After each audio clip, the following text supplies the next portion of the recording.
Zajímavé fakty o kávě. Existují dva druhy kávy, a to arabika a robusta.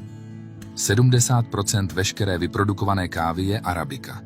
A ačkoliv robusta je méně populární, obsahuje dvakrát více kofeinu a více hořkosti. Dodává potom sílu výsledné kávě. A to hlavně v espresso směsích. Když do kávy přidáte mléko, snížíte tím účinky kofeinu. Lidé, kteří pijí kávu, mají nižší pravděpodobnost výskytu Alzheimerovy choroby. Skupina vědců zjistila, že pouhé vdechování vůně z kávy dokáže ovlivnit aktivitu receptorů v našem mozku, čímž se sníží pocit únavy a potřeba spánku. V Brazílii se vyrobí 10% veškeré světové produkce kávy. Nejdražší káva na světě stojí 27 000 korun za kilogram. Káva byla původně potravinou. Kávové bobule se mixovaly s tukem, aby se vytvořila energeticky bohatá svačinka. Z obalu kávového zrna se potom vyrábělo víno. Káva zachraňuje pijáky.